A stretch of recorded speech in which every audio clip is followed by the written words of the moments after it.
village volunteer force ki gypsy ma hurankhre aigi gari leremdre white machu gypsy village volunteer force ki logo thetpa singarang ahing nongyai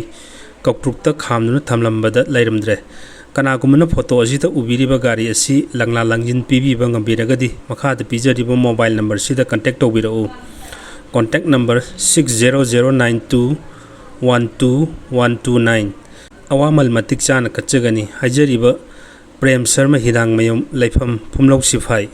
Makata Powder Film Rohan Singh Dagi Asum Update Torgli GP Gi Mahut Atopa Pamba Yangasi Hoji drone bombing Torpadagi Kudong Saba Lauraga Amuk GP Tauraga Aduda Laini Tauriba Sing Tokpiu Sumna Tauriba Singsu Loina Centale Adu Sharuk Acho Sang Paisa Paiba Punsilaga Kaino Lahelasi Prajadi Kaibadi Tosi Yam Tamoy Singna Tongna Si Haragan Pot Lega Doriba Dukan Dugi account number Hapiu Isagi GP number Hapa Tokpiro One Hona Jariba Atay Mayam Se Loifagi Tahale Aikoina Somda Hanagi drone gi Paisa Power Singba Loidri Miwa Sutari Aduna Noina Makol Ama Tok Paisu GP Ai Isagi Oina Di Public Donation Taujararoi Isana Hana Dona Mapan Lomda Bike Thoraga Cycle Thoraga T-shirt Merchandise Walaga Amuk Mayamgi relief camp ki ataygi mating pangkini monkeypox oiramdre haukiba August kuntra da Jirbam district hospital da phugri chaunu humdokpa anaba ahum pukhalakpadagi monkeypox oirangodra chingna duna blood sample surgical swab amadi orange swab na chingba lauraga Guwahati medical college da thaduna yengan kiba adugi result lakpada makhoi ahumak negative oire maram asina test ahumak monkeypox virus ki case natre haina Manipur lenga ki Health Services ki Director O Sanahan Bina Thadrokpa Zerol Amana Kangalakli Makha tarakpa pawda Ipak Films Production page tagi asum update torkli Agartala to Imphal Indigo flight Imphal da landing tawba yadaduna minute kuntra rom nongthakta koi pai layure Makha tarakpa asisu sanalepak pawsi dagi lokot charke Kuki na hattokpikraba surbalagi asiba hakchang loukhiroi JSC Koktruk Tangarang Kuki militant singna attack torpadagi laikhidraba ngangom ongbi surbalagi misi gi matangda JSC amang asi semkhre loinan tongan ba demand phangdriba phawa asiba hakchang loukhiroi haina phungdorokli misi asiga mari lainana ngasi phayeng bazar da uripok kangchup lambi paringda laiba mioi kyana saruk yaduna mifam ama pangtholkaba matung JSC against the brutal killing of ngangbam ongbi surbala by Kuki terrorist and Koktruk kauba ama semkhi JSC gi convener oina ningthaujam popilal bu khanki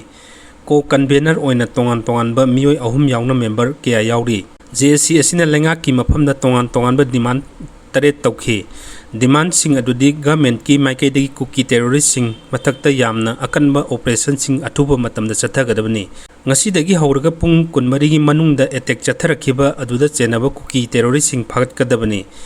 India lengakna suspension of operation su taunariba Kuki terrorist kuding makisu asi abrogate tawgadabni Assam Rifle singna Kuki terrorist singbu thadoklaga thammi maram asina Assam Rifle sing asi Manipur digi loina lokthokadabani ngasidagi hauraga jingkhongga naknana leiba mitai khul sing state ki security force singna matik chana thamduna ngak sengadabani laikhidraba imung manung amasung soklaba mioi singda lenga ki maikai digi mapung phana thaudang lawduna pibam thokpa sing pigadamni JSC ki maikai degi thamliba demand sing asi lengakna piba ngamdrabadi Manipur gi miyangba loinana khongjang sing changchinaba sem sare loinana demand sing asi pidriba phawba mokta leiriba surbalagi thawa yaudraba hakchang loukhiroi hairi JSC gi convener ningthaujam popilal na pawmi singda hai lengakna ingchikpa lakle hairibasi masagi mamangda mama Kuki militant singna hathan khiba asira ngarangi attack aduda machanupi Suraj Medicity da laikan aduna leiri koktrukta ngarangi thodok si thoktrengei mangoina na state ki security sing khunja sing yum da changduna khulngakpa sing lem lebdi akanba action logani haibana singba wafam sing thamladuna khulngakpa leitraba matamda Kuki militant sing na khudongchaba lokpani asiguma makhalgi asoba attack ama chatharka daure haibasi state ki intelligence na khangba ngamhaudrabra Kuki singna numit kharani gi mamangda satkhiba rally aduda chief minister gi mayokta phajadaba wahi wata kya sisina duna rally satkhi Kuki singna peace rally satkhiba hek nongan baga mitai singda attack chatharak pasi hana dagi hauna chatharak labani Kuki militant singna singdagi kumtharaktuna MR gi leiriba bunker yauna yum kaya ama mai thadok lambani masi pangthoknabagidama Kuki singna planning soidna tawrumgani tampaktagi kariguma thabak ama tawdore haibadi central forcing yauna section thorang kaya lokotuna leiri अदुबु कुकी मिलिटेंटसिंगना मितैगी मिचम मियामदा attack चथरकनबा होनारकपददि करिगुम्बा मखल अमतगी इंटेलिजेंस की पाउ अमत फंगबा ngamdrabra लेंगाकी माइकेदी कांगलुप अनि असिगी मियोइसिंगी मरक्ता